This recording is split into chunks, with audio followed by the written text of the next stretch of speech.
I really don't like that people like they personify money as if money was a person and it had a personality and it had character traits. It don't. Money does not. It's just going to make you have the ability to amplify because you have more financial resources to do more of the things that make you who you are. So work on you and then get the money so you can do more of the things that make you you, and that will ultimately allow you to be your fullest self. Hey, Journeyers. Welcome to the Journey to Launch podcast. I have a special guest, Yanely Espinal. She is a Brooklyn-born ball of energy with an intimate knowledge of financial education, culture, and politics in America. She's on episode 176, by the way, and she talked about her amazing debt payoff story. She's known as Miss Be Helpful on the internet. She's a millennial financial educator, and she started her career as a teacher. Now she serves as the Director of Educational Outreach at Next Gen Personal Finance. She's currently been on a political roller coaster ride across the country, convincing lawmakers to make personal finance a high school graduation requirement. Over the last 4 years, she's helped pass legislation that has required personal finance education in the following states: Florida, Michigan, Georgia, Rhode Island, North Carolina, and what's the other one, Yanely, you just said? Yes, early 2023, we just got Indiana. And she also is the author of a brand new book, Mind Your Money. Welcome back. Oh, and by the way, we went to the same middle school. Always have to shout that out. We did. Yes. Philippa Schuyler in Brooklyn. And so I'm excited. Excited to have you back on and talk about your projects and all the amazing work you've been up to. Thank you so much. I love being back on. Honestly, while the first conversation was definitely more about like a personal thing, now that the book is out and I've been doing a lot more work in schools, it's like more than personal. It's like this legacy building kind of work. So I'm so glad to be back. Yeah, I mean, you are making like changes. This is the kind of work I love seeing because I know that kind of what we do on the personal level and sharing it through podcasts and blogs and even courses, we put the responsibility on the person to make changes, right? To take like that self responsibility, right? Which is important. I wholeheartedly believe in that. But then there is another side to this, right? There is change that needs to not just happen from the inside out and bottom up, but change that needs to happen from the top down, right? From in the government, in our systems. And like you are making like and helping to make that change. So talk more about the work you've been doing with requiring personal finance to be a class in high school and what you've been seeing so far on your journey here. Yes. So this work has been probably the path of almost 2 full years of my life. So it's definitely a pivot because before I was just working on like curriculum, activities and videos and projects and homework assignments and tests that teachers could use if they wanted to teach a personal finance class. Now, some schools require this, some schools don't, and it looks different state by state by state. So within the past 2 years, what we've done is essentially created an affiliated organization called the NGPF Mission 2030 Fund that kind of like it just puts a stake in the ground. It's like very clear, like we can't just keep waiting for the laws to change. We have to take an active role. And so to do that, we need to meet with senators and representatives in all of the states that don't already have a high school graduation requirement for personal finance and find out which of these senators and representatives are serious about getting a bill introduced to require it. Because the reality is a lot of people think having it offered alone is enough. Just like offering a course that some students can elect, like is an elective class on the schedule, like that's enough because they have access to it. But at the organization, NGPF Mission 2030 Fund is like, access is not enough. It's got to be guaranteed access, which means it's not just there. You are definitely going to take it before you graduate because it's a required class. So that's really the work we've been doing is going state by state and saying, let's look at the research. Like, for example, in your state, about 70% of students are taking personal finance before they graduate. What about the other 30%? They just don't get it. They don't deserve it. They don't need it. Like they need it and they deserve it just as well, as much as the 70% that are getting it. So why don't we make sure all kids are getting this class? And it's honestly, it's a little bit of a challenge just because every state is different. So some states will be jumping on board to support, yes, we can get this done. Let's get everybody, all the leaders and all the politicians to work together to make it happen. In other states, it'll be like, oh, but there are some concerns, whoever kind of states the concerns will bring up those concerns. And it kind of creates challenges because now you have to like convince everyone that even though there are going to be challenges, there's a greater good at the end, the light at the end of the tunnel. Getting it done is going to do more good for more people than, whatever the challenges that we might have to deal with would imply. Yeah. So what have you learned? I mean, you are in the ground, in the trenches. So not only have you taught this and created the curriculum, but now that Yeah. you're implementing this and trying to make it law, you've seen what works with kids, teenagers at that. Right. And it's hard to get teenagers to care. I mean, it's hard to get adults to care if they don't, if Hmm. it's not, even if it's impacting them. It's just there's Yeah. bigger things in their lives they feel like they need to focus on, or they just want to ignore or not deal with it. So, what Yes. have you seen that works with teenagers that can be applied to someone listening who wants to talk to their kid, or to themselves about learning how to apply personal finance to their life and having it succeed? Yeah, so we actually do collect a lot of data, because when you imagine walking into the room, talk to a senator or representative, they're busy. They got a lot of people coming, knocking at their door, calling them, tweeting at them, emailing them, telling them this is the law, this is what the law should be, this is what I want to see happen, and they have to prioritize those requests and those issues from their constituencies to kind of figure out what they're really going to get done. They can't do everything, so in order for us to like make sure they prioritize what our financial education issue is, they have to see that it's data backed, that research shows that it is effective. So we actually do collect a lot of that research and gather it together, and one of the main studies that shows that it is effective, not just at actually helping students learn how money works and basic money management skills, but also changing their behavior. Because the biggest criticism that financial education industry has gotten for years is that even if the students get a 90% on their test, they don't change the behavior. The actual behaviors they're doing with money don't change. That's not true anymore. Depending on how you teach the class and the type of engagement that you do, it can actually change behaviors. So there's one study called Just in Time, which shows that if you teach this when the students are 14 years old, right? They're 14. They can't drive a car yet. They're not 16. They can't get a license. They're not looking for car insurance or trying to get a car loan. They can't even, take out loans yet. So you're teaching it at a point where it's not the right time, because they can't apply what they're learning immediately into their life. But if you push it over to like junior and senior year of high school, now they're 16, 17. Some of them are 18. They can definitely get a car, get a driver's license. They're going to have to shop around for car insurance or car loans to get the best rates. They need to understand that their credit score is going to matter. They need to understand, basic things, comparing interest rates and understanding all of these connections around the long-term implications of a loan and in your name and missing a payment and all these kinds of things. And not only that, but they're excited about those topics. Another topic, like when you're a junior or senior, you're thinking about if you're going to go to college. So if you are, you're going to have to fill out your FAFSA. So why would you teach them how to fill out their FAFSA when they're freshmen? They're not going to do it until they're junior or senior. So really teaching these topics when it's just in time means like they are about to use it right away. So they're going to apply it immediately after the lesson ends, as opposed to having to just store it in the back of their minds and hold it for a few years. By the time they actually do it, they're going to be like, I forgot what we learned in that class 2 years ago, because they didn't, use it right away. Right, right. And the just in time, again, that works for, I think, everyone. Most people are like this. And I'm like this, right? Like if I don't need it, if it's like a business topic or something, I'm like, that's interesting, but it's not something I need right now. So I'm going to put it on the table. Yep. And I think that's how most people operate is, when Yep. they need the information, that's when it will help them most, or that's when they'll pay attention.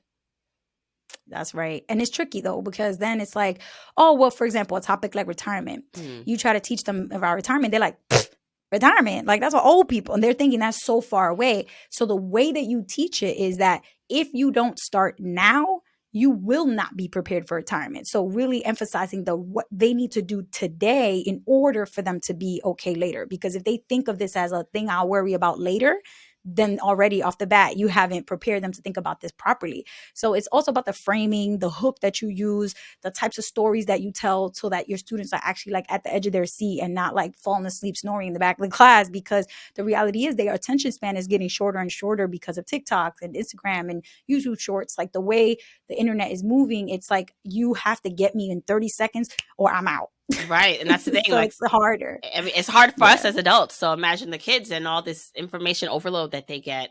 I think it's really like great to like start the conversation, obviously, around money early and make it because you just wonder when you think back, like, why wouldn't this be a required subject? Because not knowing about these things in high school and going into college and then getting into adulthood is how a lot of people get messed up right? They taken out more student loans than they needed, mismanaging credit cards, like this. I can't imagine why you'd get pushback on making this a requirement.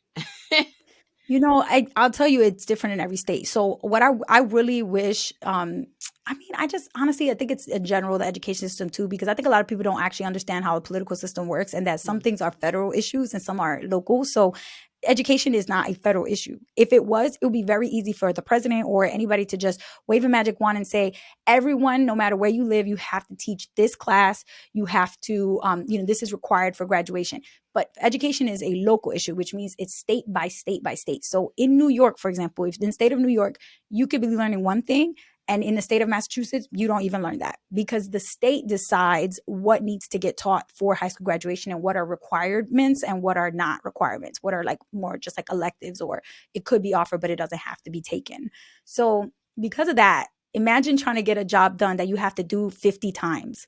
You have to get 50 states on board. Now, right now, we're recording this early 2023, so there's 19 states that already have a full semester requirement. A bunch of the other states, they'll say they say required, but when you look at the actual language of the bills or of the actual legislation, it says it's required to be incorporated into the curriculum. So that means that you could take a business class or like entrepreneurship class in high school, and 2 weeks of that class, they will show you about budgeting.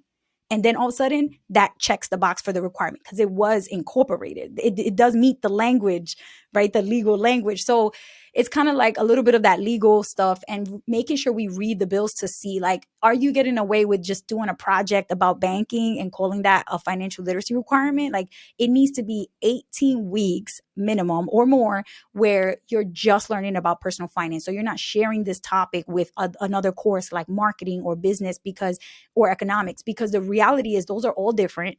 And personal finance includes banking, budgeting, credit, insurance, taxes, investing, paying for college, careers. Like, how are you going to teach that in a week? How are you going to squeeze all of that into 2 weeks? It's not possible. So we really do need to continue advocating for this full semester, which is 18 weeks minimum of instruction in all of these financial topics. And that's where the challenge comes in, because now you got teachers that are like, how am I supposed to teach this when I also have all these other things that we need to teach them? And there's all these requirements. Like the school day is only from 8 to 3. Like, what are we going to make the school day longer? Like, we can't do that. The teachers union is not going to like that. So you kind of have all these players, the Department Yeah. of Education, the teachers union, the teachers, the parents, the students, the administrators, the lawmakers, the bankers union. So there's so many players involved. It's kind of like when you think about too many cooks in the kitchen type of Yeah. thing. So you got to convince all of them that to get on board with the same bill. And once everybody says yes, then it moves forward. So Right. that's kind of what the challenge That is. makes sense. But then, quite frankly, you have teachers. I mean, I'm sure they have to go through maybe a curriculum themselves to learn how to teach this. But I can imagine there are teachers, because I have a lot of teachers who listen and they're like, I don't even know. Like, I'm still working on my personal finance, right? And then now I'm expected to go teach this subject. So I think that there's probably a feeling they may have a gap in terms of what they feel like they can do and teach, because So, a lot of adults are struggling to understand this yeah. too. Oh, yeah. Not only are those struggling to understand it because they never learned it, but also because even if they did learn it, it's changing every single day. Like there are things that exist today when it comes to money that didn't exist 5 years ago, 10 years ago. So how are we supposed to keep up? That's the thing. So there's 5 things that we have put together on what we call the 5 principles of effective legislation, right? One of them is that it has to be junior, senior year, like we talked about, because it's just in time. The second thing is that it has to be a transition period. You can't just tell teachers tomorrow you have to start teaching this. It's required. Like, they need time to plan, to learn, to prep. So you need to give a 2 or 3 year timeline before it actually goes into effect. So that's the second thing. The third thing is teacher professional development training. You need to have in the bill, in the law, like it needs to be written clearly how these teachers will be upskilled so they can actually be confident to teach the course and have the competence, the knowledge to teach it. So that includes them learning about things like crypto. If they don't understand that, when their kids raise their hand like, oh, miss, what about crypto? They're going to be like, I don't know. I know what that is. Don't ask me about that. And then the students are like, man, this teacher don't even know what crypto is. How are they teaching me about money? So we have to get the basics of these newer topics, trendier topics like buy now, pay later, and trading platforms and investing apps. Like, teachers need to know about these things. Even simple things like Cash App and Venmo. Some teachers never heard of these things. And mind you, the students are using it left and right all day long. So we need to get everybody like on the same page in terms of 21st century relevant financial education. That's what's effective. You can't teach things that are outdated from like 10, even 5, 10 years ago, because it's not relevant. It's not relatable. The students are going to look at you like you are an alien because you're talking about something that's not realistic for them.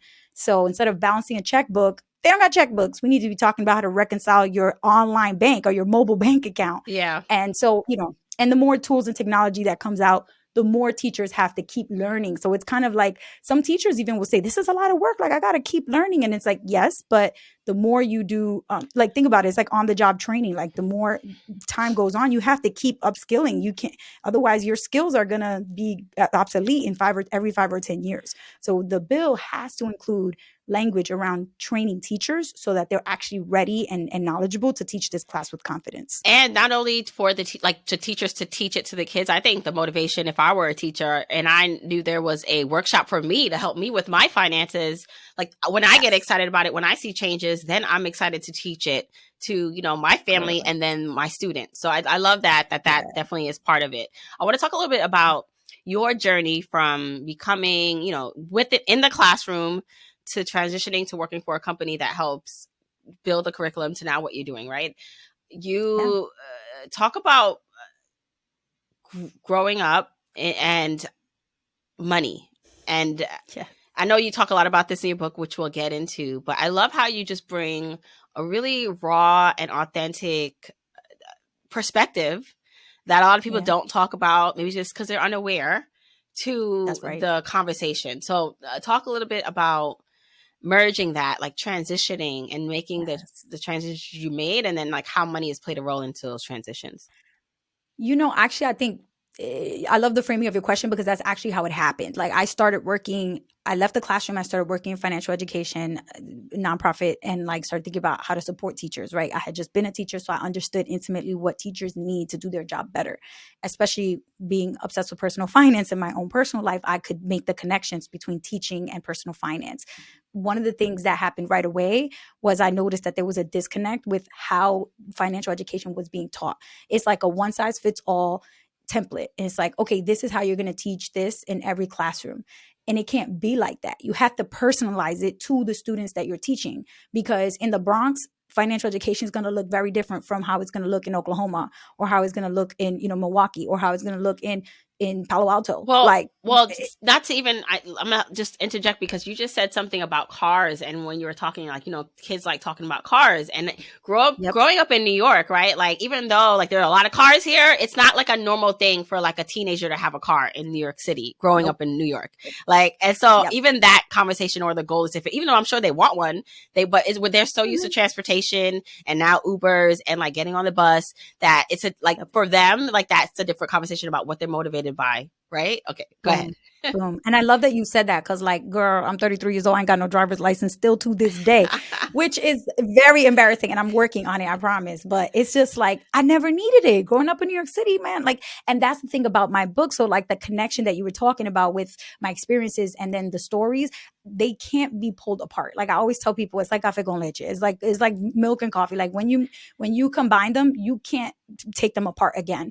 And for me, that's how I felt about my personal stories and my experience growing up in an immigrant family in New York City, being below low income, like all of these things, I feel like they're missing from so many of the books and the podcasts and the resources that we're like, people like you and me, when we got into personal finance, we listened and took all that information in and read everything. You get so obsessed and you're like, I just want to learn more and more and more. But the piece that's missing is where you are missing from that whole narrative. Like, it's like, but they're not talking about any of the things that I lived growing up, So like the first page of my book, you're going to see a story about me screaming in the backyard about my mom going to a welfare appointment. And my sister got so mad at me. So when she called me in the house and she knocked me over the head and was like, are you stupid? Why are you telling everybody on the block real loud that mommy's on welfare? You're making everybody know like our business.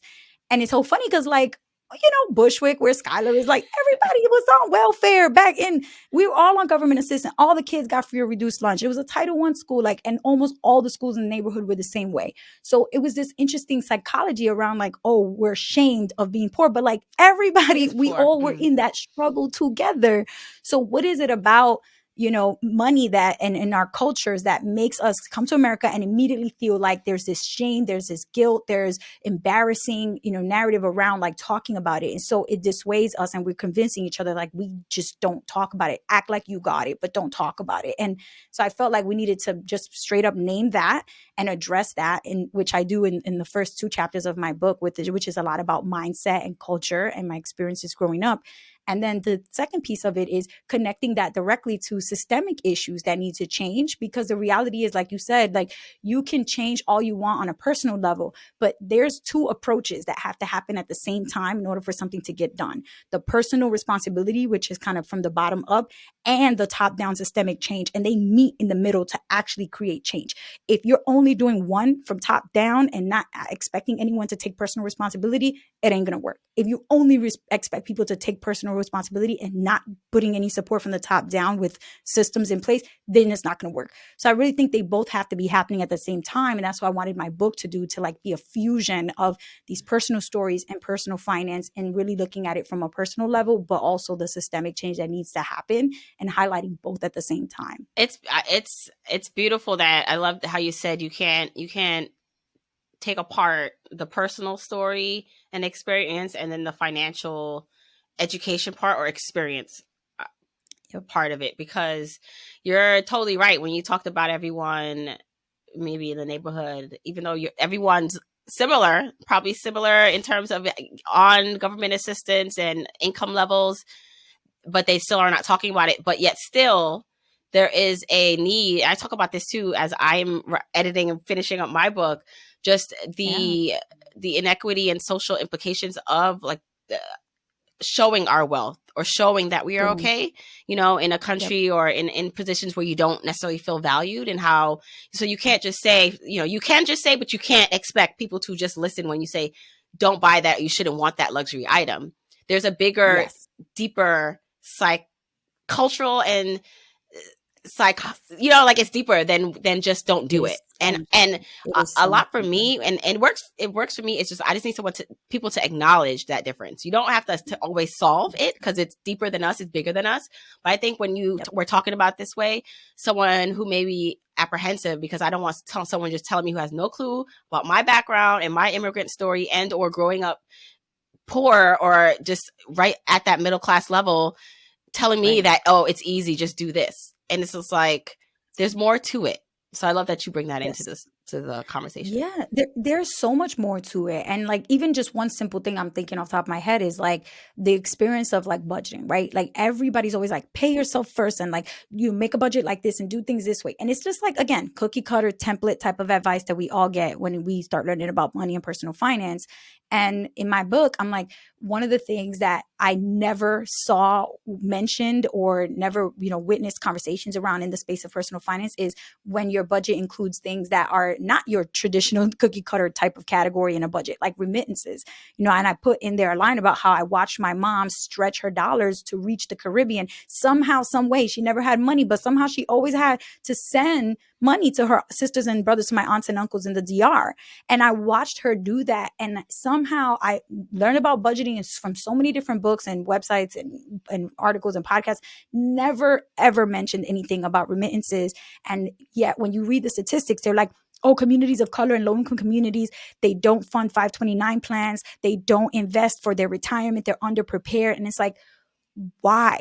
Because you weren't sending money to your native country and they were. So the 529 money that you put in every month into your kid's account, my mom was sending it to her sisters who live in the mountains of the Dominican Republic. Like, you can't like do it all, right? And so I think I wanted to make sure I had a book that showed what the reasoning behind why some of those struggles, like why is it that my parents are underprepared? Sure, you can point your finger at them and blame them, but at the end of the day, it's more nuanced than that. And Mm. we got to give people credit for doing everything that they can with what they know, but ultimately being involved in a system that just doesn't really equip them to do it all. Right, right. Well, you defined remittance, and when you kept talking, I just want you to just define it just for anyone who's not familiar with what that means. Yes.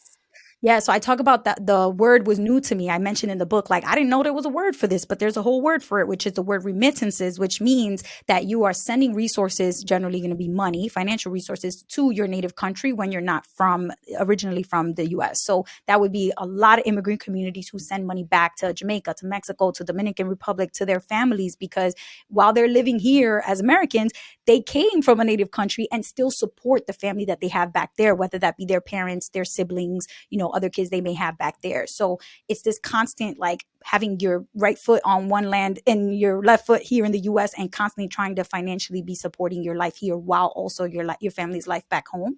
And remittances is something that's very common. I just don't think I grew up ever knowing there was a word for that. I would just be like, sending boxes of stuff and money to the DR was a normal part, of our life. Yeah, well, I didn't know there was a word for it either until, getting into the space and learning all the words that you begin to learn that you didn't know Yes. existed for the things we were already experiencing.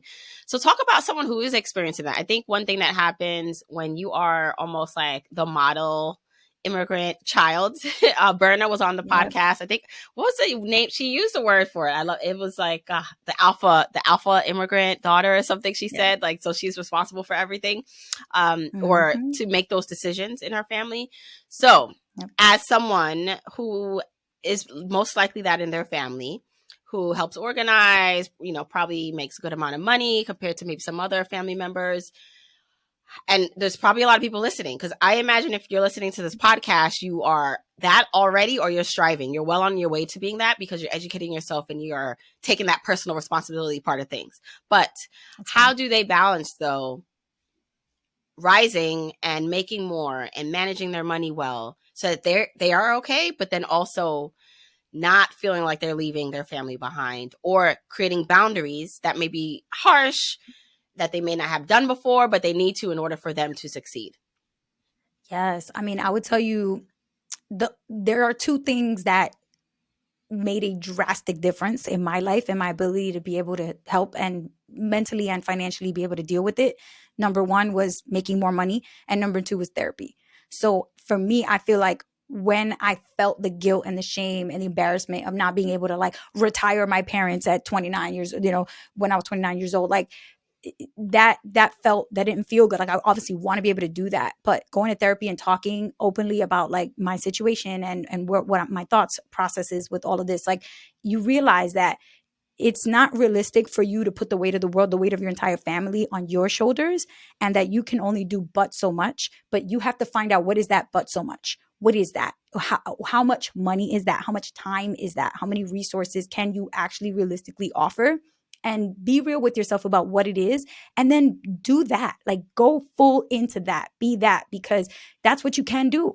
And you can only focus on your locus of control, what you can control, right? Which is limited. Let's be real. We can't control everything. So for me, it was being honest about what I can and cannot do. No, I cannot retire my parents. No, they can't come live with me. Like, that's outside of what I'm comfortable with in my boundaries. But what I can do is put a line item in my budget every month to give my mom and dad some money, and help them set up a budget. And honestly, I've even gotten to the point where I've taken over their finances completely, and I set up all their bills on auto pay, and I collect the money that they get from their Social Security benefits. My mom gets supplemental Social Security benefits, and the money that my siblings and I pull together, and then we give them their weekly allowance. And I set up online bank accounts for them. They got their first debit cards ever at the age of 60. My mom was 63 and my dad was 71. So, like, me being a resource for them doesn't have to look like just me giving them, $1 million like that. I think we have to change the mindset around, what does it look like to support your people?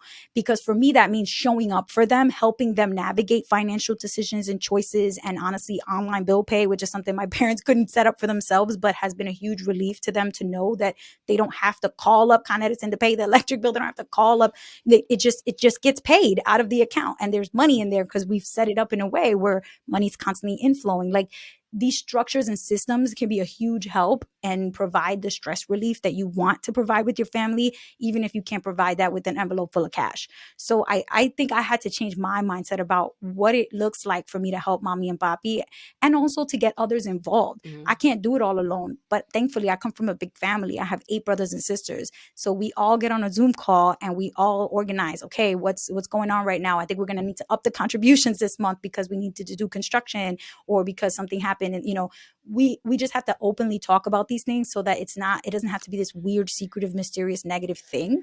And that takes time. And I think that takes like working on it through, I would say, therapy, because that's what worked for me, but whatever works for you in terms of getting more comfortable talking openly about this stuff, which can be very much taboo and can be awkward to talk about, especially money with people that make different amounts and things. But I think the more you normalize it, the more you do it, the more it becomes like a positive and happy thing. Because like when I jump on Zoom with all my siblings and we throw up a spreadsheet with the budget, we're all smiling like, okay, like we're doing this for mommy and papi. Like we're taking the stress off of them. And that's the best gift you can give to your parents or to anybody in your life, is to take stress away from them when it comes to money. I love that. First of all, I'm impressed. As you said, 8 altogether?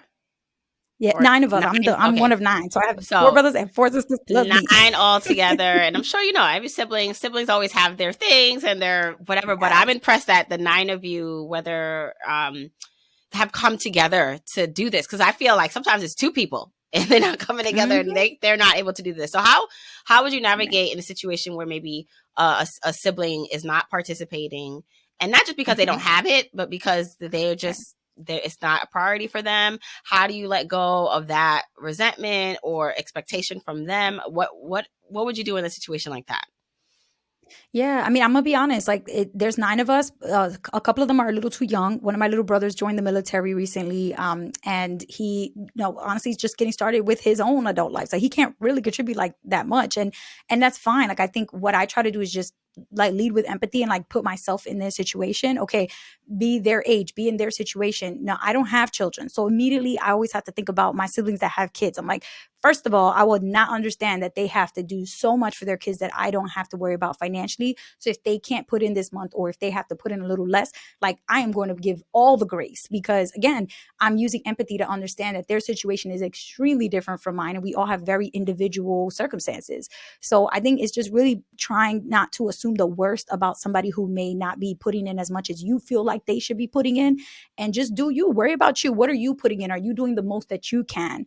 And if you are, then that's it. Again, locus of control. I can't control somebody else, but I can definitely control what I'm doing. And if I feel like I'm not doing enough, where can I do more? And if it's not financially, maybe it's time or resources or a quick check-in, a phone call, right? Like, again, I'm just trying to figure out what I can do and not be so judgmental about what others are not doing or what they're doing. Actually, I put in a whole quote from Beyonce in 2020 for COVID. There was like a virtual graduation ceremony that YouTube put on. And Beyonce spoke. She was the keynote speaker for that convocation ceremony. And for the graduating class of 2020, she put in there, her words were, don't worry about what somebody else is doing, what they're not doing. Worry about you. You be it. You go do it. Like, and I took those words and I put it in my book, because I feel like that's exactly the kind of energy we all need to be putting into our own personal financial situations, but also when we're trying to support others. Focus on what I can do, because we're so quick to look at what somebody else is doing, or what they're not doing, or they're not doing as much as me. And again, what is that doing? Brewing negativity, and it's not helping you get to the end goal, which ultimately is for you to help relieve the stress off the people that you love. You talked before about therapy, and I know your book is it's based on the internal journey it takes to transform money. I'd love to just talk a little bit more about that, and what else you found to help internally someone feel like they can accomplish whatever dream or goal that they have for themselves, like, because money will most likely be the helpful part of that, the fuel to help them do that. So how do they start to change their mind around what's possible for them? Yeah, I mean, I think it starts with who is your mind to you? Like, your mind has a little voice. Everybody's mind has a little voice, right? And who is that voice? Is it a voice of positivity, of reason, of being helpful, or is it a voice of negativity and irrational, jumping to conclusions and being, snotty and manipulative and negative? Like, I think we have to first just be honest about the majority of my thoughts, that little voice in my brain, like, is she a little angel on my right shoulder or a little devil on my left shoulder? Like, which one is it? Just name it and don't feel bad about it, because the reality is we're just doing an assessment right now. We're just trying to figure out what are we hearing in our mind, right? Once you can name it, okay, I got a little devil on my left shoulder in my head and she's real nasty and mean. And every time I try to say I'm going to change, she's like, no, you're not. You're not going to change. Please, you're going to do the same thing you did yesterday because you know you ain't no good. So when you start to hear that, like, now you recognize it. The first step is to be able to name it and recognize that it's not what you want it to be before you can even change it. Because there's a lot of people that are in denial about the fact that the voice in their head is not helping them move forward. So I think therapy helped me acknowledge my thought patterns and just name when I was being negative, judgmental, when I was, especially when I was focusing on other people, because I'm a Virgo, I'm a little bit of like a perfectionist, and which means I hold other people to high standards too. So I'm quick to like point other people and judge, and therapy kind of helped me realize, like, you got to reel that in. That's not helping you or them.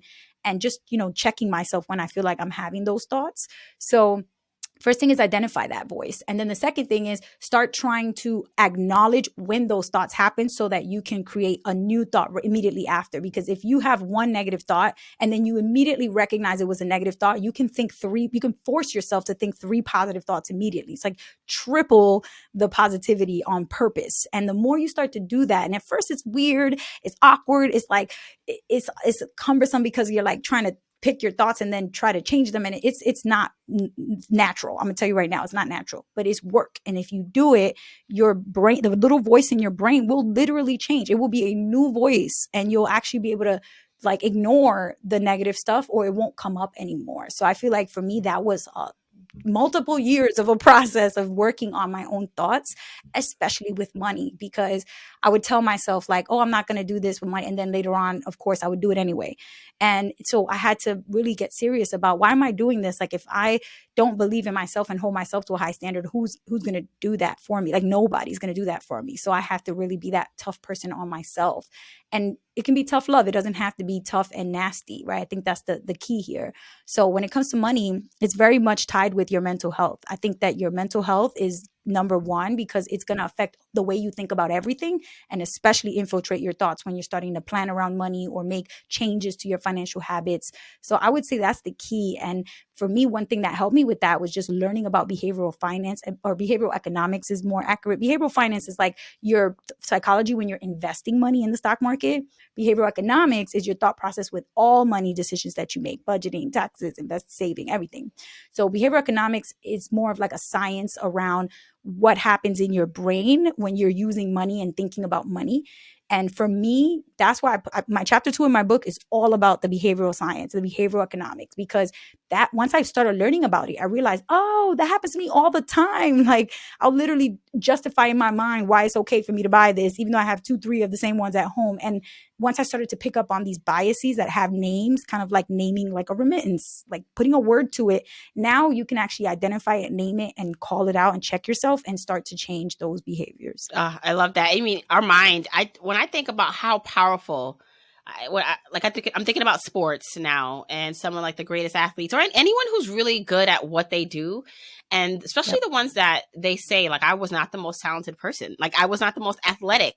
What allowed me to succeed above my friend that actually had the skill set was that I was determined. Like, my mind would not let it go, and I just feel like it's one of those things, if you can really understand and work on. It's not going to be perfect, but if you can understand how having a strong mindset, how mind over money, minding your money is it, because I know it sounds like, well, physically, I want more money. Like, I want to do the action. Like, just tell me what to do so I can have the thing. And it's just like, no, but first it's like who you are and what you think, and who do you need to be to then have the thing. And so I just think I love that we're focusing and we're talking more about that. And I find that more people, or more, at least maybe it's my personal finance friends like you, are talking more about it with our communities, because we do realize that that's one of the main differences. I saw a clip of Gabrielle Union recently, and she was talking about like, she still lives in a scarcity mindset.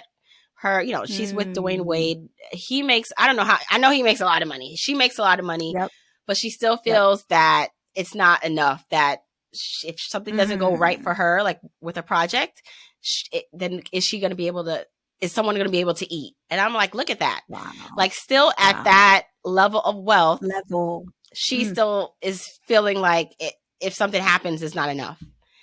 Yes. Yeah. And That's the deep psychology. That deep psychology. and I know that it's an ongoing like conversation and journey, but when you tell people like the money is not, even if you someone were to give you like millions right now, it's not gonna fix all the internal things happening inside of you right now. Oh You gotta no. start No. that. Yeah. Actually, I was going to say it's the opposite of fixing you. It just keeps you the same. So Mm, when you make more money, you do more of who you are with your money. yeah. You do more of what makes you who you are with your money. So if you're a messy person, if you're messy, when you get more money, you're going to be more messy because now you have more money to be more messy with. If you fix that and you are actually in a place of abundance and health and like happiness, and you know what's enough for you, and you feel like you're financially confident and be able to make savvy choices, when you get the money, you're going to execute on the money in that way because that's who you are. That's now who you are. So when you're an evil person and you have malicious intentions and you want to step on people for your own profit and power, when you get more money, you will continue to do those things with the money. The money will enable you to do more malicious stuff. So I really don't like that people like they personify money as if money was a person and it had a personality and it had character traits. It don't. Money does not. It's just going to make you have the ability to amplify because you have more financial resources to do more of the things that make you who you are. So work on you and then get the money so you can do more of the things that make you you, and that will ultimately allow you to be your fullest self. But if you're not your best self yet and the money comes, the money's going to go. You're going to use it in the wrong ways and or misuse it. And so I really do agree with you. Like you kind of have to do the you part first and then get the money for you after, because if it comes in the wrong order, we know what happens. We've seen all these people who win the lottery, and then the money's gone. We see all these athletes who go bankrupt. We've seen the stories. We know what happens. Why? The internal work wasn't done. Mm. When you're now like moving forward, right? So you have your book and you're still doing your work with your company. Like how are you seeing your career, like the next step? And Mhm. not to like put, because I also too sometimes people ask me like what's your next step, and I'm like, I don't know, I'm just Oh, like no, it's all good. Let me get this book out first, girl. Let me get this book out but for first. you, I just love to see the natural progression of you merging. I think Yeah. when I looked at the title of your last episode, it was how to pay off debt and merge your talents with making money, because we focused a bit on you paying off your debt and then turning your passion for talking about money into Yes. your brand Miss Be Helpful. And then like I Yeah. love to see now your transition, or you Miss Be Helpful, and then how you have now even professionally are doing personal finance, right, in a professional Yeah. uh big way. And so what for you, if you could lay out the next natural progression, what does that look like? What are you excited Yeah. about? What's going on? Yeah. Well, I Mm-hmm. mean, offline a little bit, I was telling you about this, but I just feel like I'm at this point where I'm so excited to build out projects and be particular about choosing projects that allow me to really have fun with the work that I'm doing, because ultimately I have the privilege of being able to do a job that I love. Like I enjoy what I do. I love making content. I love helping teachers, changing the education system. I love speaking. Like, so the more I can do those things, the more I realize like I'm so blessed, because I know so many people personally in my life and also just in general that don't love what they do. They just see it as a way for them to have financial security, to be able to provide for their families. So they just show up, they do the work, they come back. They don't love what they do. And so when you do love what you do, you have to recognize that that's a privilege, that's a blessing. That's, you're lucky. Not everybody has that. So A, I'm naming that and recognizing that. And then B, I'm saying, okay, well, now that I have that and I appreciate it, I'm so grateful for it. Let me lean into it. Let me double down on that. Like, let me do more of the things that, like, honestly, I would do it if I wasn't even being paid for it. Like, what are the things that I would do even if I wasn't being paid to do them? And for me, that's sharing more, right? Like for me, I'm very much concerned with serving others. Like my family has always been, that's just been instilled in me. Like you always are of service to others. And my mom, she always tell us like she never had anything, but somehow if she had a little, she would always share. She would always give to others. That's just in her nature. And I think I just got that from her, trying to help everybody. Like when I created my YouTube channel, I was like, I want to be Miss Be Helpful. I want to help people. Like literally made my name that, because that's just, it's in my nature to be of service to others, to, the teacher in me. And so for me, like that means showing up to more in-person events, conferences. COVID was rough. Like, I feel like now that we're kind of able to do more in person, like I want to really be in that. So, in 2022, I got a chance to be on stage at FinCon, and that was awesome. Like, the biggest audience I've ever spoken in front of, and that like fired me up. I want to do more of that. Like, so now I'm going to be doing more in-person conferences, specifically targeting women, specifically targeting low-income youth, urban youth, and specifically targeting first-generation students that are the first in their family to go to college. That's kind of like my onion. I think about like layer one, like women, millennial and Gen Z women, like layer two, like teens who are the first generation that are going to go to college for the first time in their family, because I realize that those are the things that for me I'm uniquely qualified to talk about those experiences and to be super valuable for those types of people, because we share that experience. And I have so many lessons that I could pass on from that. But I mean, I don't want to just be doing stuff just to do it. So like Marketplace, like they reached out to me, they want to do a podcast specifically for teenagers. 100% I'm going to do that project, because I would do it anyway. Like, I'm already trying to get public schools to have more financial education. So if we could create a podcast that teachers could use in the classroom in schools, or assign it for homework, like that would be amazing. So it's all the work I'm doing is kind of in support of like this main core mission that I have, right? Which is to continue to support the next generation of learners, of women, of first generation Americans who really are the ones that kind of don't see themselves reflected generally in finance, and to begin to share with them like, hey, your story is included in this. You can see yourself in this too. You belong here. You fit here. Your path is just as viable as anybody else's path. So I think that's where I'm at right now, and just trying to do more creative projects. So like hosting the Marketplace podcast, publishing my book, partnering and speaking, being on the road. One of the things I'm toying with is the idea of actually being on the road doing like a tour. So I don't know if it's going to be like a bus or like a van or something, but to travel city to city and actually do a speaking tour that includes going to schools and visiting students and sharing copies of my book and just answering their questions. Like the truth is, these teenagers have so many questions and they don't know who to ask, because honestly, most of the time they're not encouraged to talk openly about this stuff. So I just love being able to go into a classroom and sit on a desk and be like, all right, ask me anything. Like, what do y'all want to know? And what they ask is so like, they're so juicy. They have really good questions. They just, again, they don't know who they're supposed to ask. So they usually keep it to themselves. But when you show up and say, ask me anything, they do. They ask me everything and anything. And I love that. Like, that's where I feel like I'm doing the work I'm supposed to be doing, is like in those moments. Yeah, I mean, I'm smiling so hard because I feel like you are just a breathing example of someone who is following their unique path and who is really doing what they love. And so not only is it benefiting you, like you are, have a well-paying job, like you have the resources now for yourself and your family, but it's helping other people, and the opportunities are coming to you, and you're working for them, but they're coming to you. It's like, the meeting in that middle that we talked about. And I just love that for you. And I feel like it's just a great example for people to be yourself. Like, be yourself. When you talk the way you talk, you have the experiences that you may be embarrassed about, those little things that you're like, oh, I don't know if I should share that. And it's like, someone wants to hear that from you. Someone is dying to hear that little story that you think is annoying or embarrassing, or no one would care about, maybe something with your upbringing, or having to share whatever room with a bunch of people, whatever that looks like in your unique situation. Share it. You just never know what can unfold from that. Yanely, please talk more about where people can find more about you and the book. And I also would love, so if someone is interested as a teacher listening or a student, like how they can get more information about your program into the school that they're in. Yes, let's do it. Okay, so first things first, you can buy Mind Your Money anywhere where they sell books. Amazon and Barnes & Noble definitely will have them. The book is out officially May 30th, 2023. So on or after that day, you can buy it just by searching Mind Your Money anywhere online. And secondly, you can go to my website if you want to just like get tabs from me, be kept up to date with like where I'm going and where I'm speaking and where I'll be visiting and projects that I'm doing. You could just sign up on missbehelpful.com. MISSBE helpful. And then you can follow me on social media, of course. That's the same name on all socials, Miss Be Helpful on every social media channel. And then if you're really interested in getting involved with financial education advocacy work.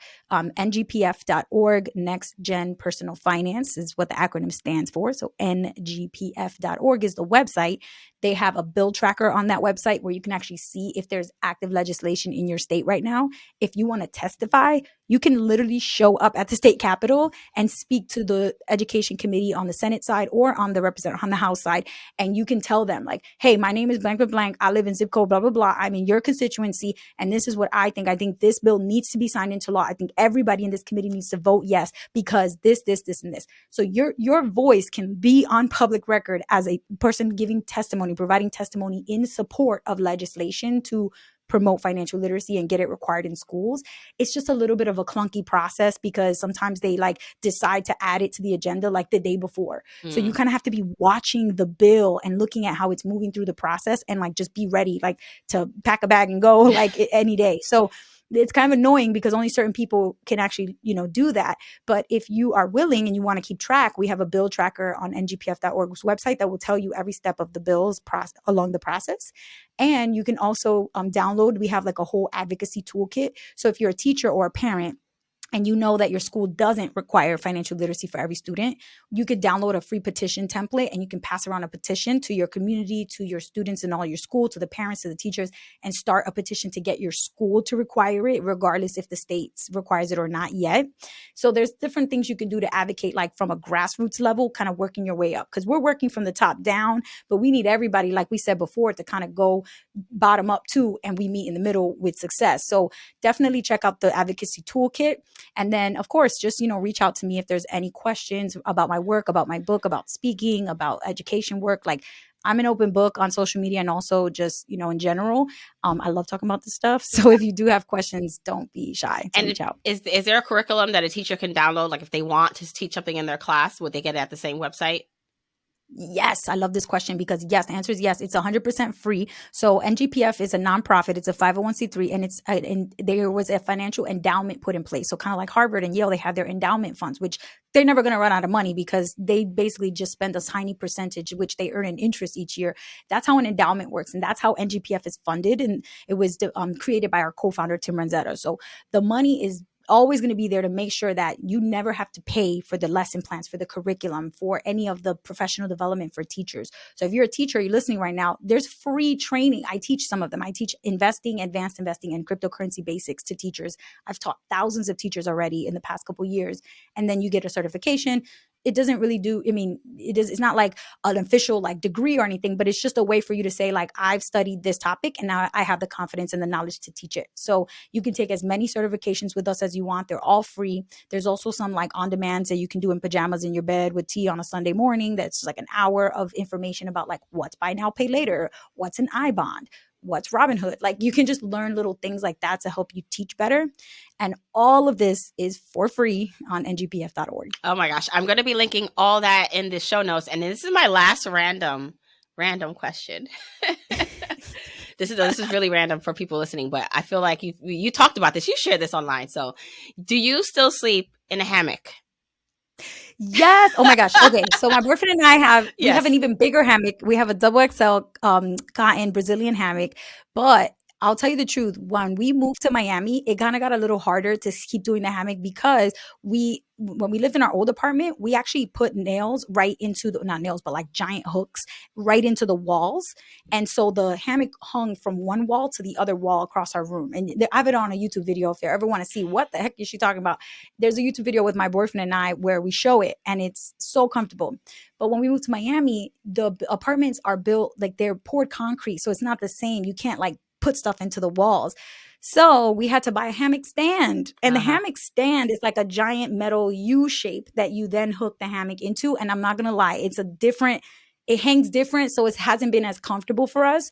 So we'll alternate like between like our little mattress and then like the hammock. But we take naps in the hammock all day. Every day. I feel like I should have given a little preface, but yes, Yanely and her boyfriend, they sleep. They didn't have a bed before. They just sleep in a hammock. And I was just so perplexed and intrigued by when she said that. I remember you were like, wait, what?